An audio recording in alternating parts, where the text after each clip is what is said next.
This is Radar from the Entertainment Blog coming at you with another edition of MLB observations of the 2024 regular season and now the postseason. I'm Radar from the Entertainment Blog. Let's start with this. The Mets went on this huge win streak when they moved Lindor to leadoff spot and put the likes of Nimmo in the middle of the lineup. And I thought that was fine, but Lindor has brought it out. The person who is not is Nimmo. He's batted consistently either second or third or fourth. And, second's fine, but he should be at the top. And if he's not 100%, the Mets should not have played him, and they should have played Jesse Winker in left field. And the whole point of having the likes of Tyrone Taylor and Harrison Bader on your roster is defensive replacements. That's all I'm saying. And then Viento's batting second. I thought that was stupid. Him batting third made more sense, and he was a star in the postseason, which is good. The Mets now know who the third baseman is. There's no question on is it Beatty or Viento or Brady, whatever you call him, it is Viento. Alvarez batting last is weird because he's considered to be one of the best offensive catchers in baseball, and you would more likely bat Bader or Tyrone Taylor or Iglesias last. That's all I'm saying. In this series, the likes of McGill and Peterson, who are really back-end starting pitchers, pitched out of the bullpen. Budo, who is a starting pitcher, has started and relieved this year, and Kodai Sengai pitched out of the bullpen. I think the Mets mishandled Kodai Sengai. They should have just said thank you that you want to pitch in the playoffs, but I would rather have both the games that he's played in have someone else pitch and someone who's actually healthier be on the actual roster. I don't know. LA, the Ohtani bets 1 and 2 is great for stacking the lineup, and they originally doing that with Freeman, Teoscar Hernandez, and Will Smith, but Will Smith is now like batting at the bottom of the lineup, and you get utility players like Kiki Hernandez, Chris Taylor, and Tommy Edman batting somewhere between 4 and 6. Those are not where they belong. Freddie Freeman would be the most ideal cleanup hitter, and Ohtani would be the ideal 3 hitter. Max Muncy, if he's playing, why is he not batting in the middle lineup? Why is he low in the lineup also? Gavin Lux, when he started too, it's like, what are you doing? It really does not matter where you line up Kiki Hernandez, Tommy Edman, or Chris Taylor at this point.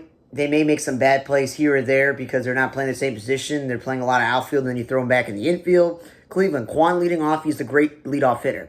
Lane Thomas was great for Cleveland. I was right about that pickup, but what I was not a thing is, why would you bat him 4th, 5th, or 6th? The whole point of Josh Naylor is your RBI guy, and Jose Ramirez your best all-around hitter, and Jimenez makes a lot of contact, and so does Lane Thomas, so one of them should be batting second.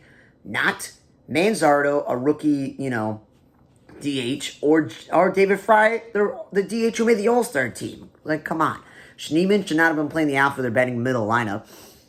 Christmas Tree Noel should be starting every day in right field. And if you want to start Will Brennan one day, or you want to start Lane Thomas in right field and do the whole weird infielder in center field thing that they've done all season, maybe, but not Schneemann in right field. And then Lively started a good amount of games for them, pitched out of bullpen. Yankees. Gleyber Torres, he's been pretty good in them in the playoffs, but he's not a leadoff hitter. And Soto's not a 2-hitter. Soto is the perfect 3-hitter. He's what we call all around. He takes a lot of walks, high average, high on base, high slugging. He may not be a 50 home run guy like Aaron Judge or 120 RBI guy like Judge, but again, 35 to 40 home runs and maybe 100 plus RBIs, maybe 30 doubles. It's not bad. But he's not a 2-hitter. And then he's not a right fielder and Judge's not a center fielder. I'm going to keep saying this.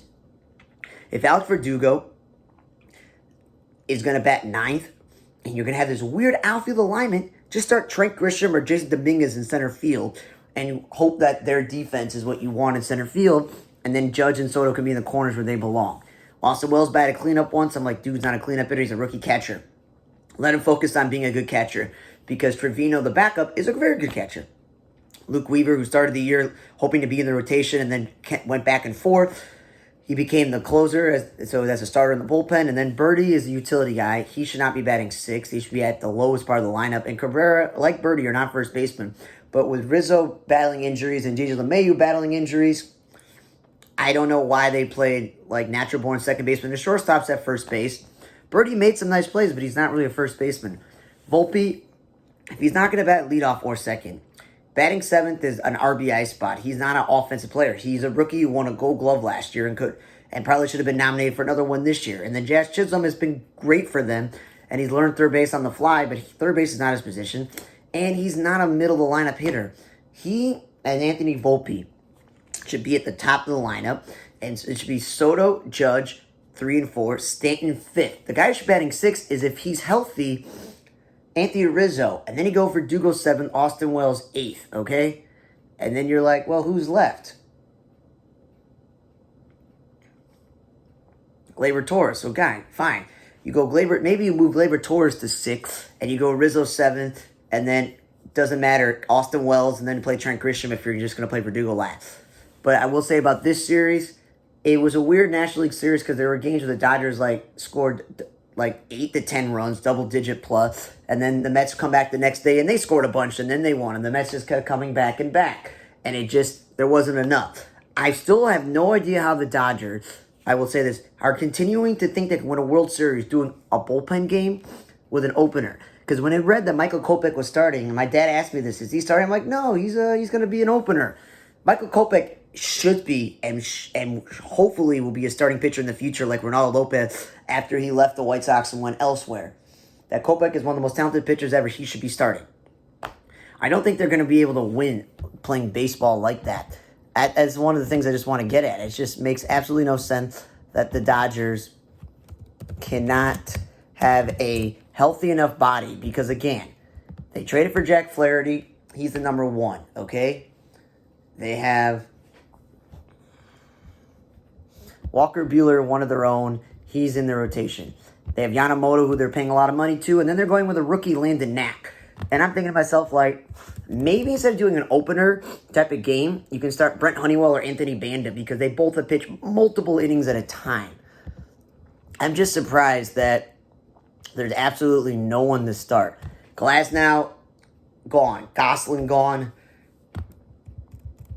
Clayton Kershaw, out for the year. Dustin May, Bobby Miller's injured. Emmett Sheehan is injured. Gavin Stone is hurt. So you're just surprised that they've gone this far, not having a 4 starter, and even at that point, Landon Knack, the rookie, I wouldn't trust him as my 3rd starter, no, as my 4th starter. No, that's why the Yankees I think have the advantage, because obviously the Yankees and Cleveland both actually have starting pitchers, and they both have bullpens. The issue with Cleveland was that I think they use Emmanuel Clase way too much, having him pitching multiple innings, having him come in way too early when runners on. They should have figured out a plan to just wait to use Clase at the last second possible. And obviously Cleveland went as pretty far further than a lot of people. On paper, you could say that Baltimore and maybe Baltimore is more talented, but they're definitely, and maybe the Royals could be more talented than the Cleveland Guardians were, but their pitching got him there. They had clutch hitting, and like the Mets, the magical run ended. I think the Yankees are going to have the advantage in this World Series, and a lot of people would not even thought of that going into the season, that the rotation is going to be Garrett Cole and Carlos Rodon leading the way. Okay? There is no Marcus Stroman, which is surprising that they're not using Marcus Stroman, but the way that Luis Gil pitched at the start of the season, and Nes Cortez who made an all-star team, and Clark Schmidt, they got 5 guys that they can go with. That is pretty darn good. And then, as I mentioned, that you have Stroman as a potential option on this playoff roster.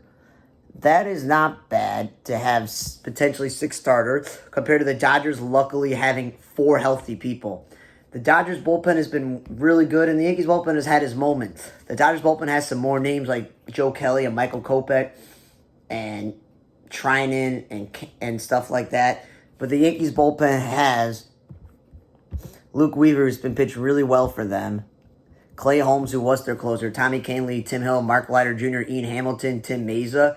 All of them are guys that I've actually heard of. So it's going to be an interesting World Series. I just think, based on just the starting pitching aspect and the fact that whatever Ohtani does, you got Judge. Whatever Mookie Betts does, you got Soto. The real question is what is Teoscar Hernandez and Freddie Freeman going to contribute for the Dodgers and Will Smith? And then you have to say, well, the Yankees, well, who's the third guy on this team? Well, is it Stanton? Is it Jazz? Is it Gleyber Torres? That's a good question. Who's the third best position player? Because Rizzo isn't the same player he used to be, and Verdugo's struggling. So that's a good question.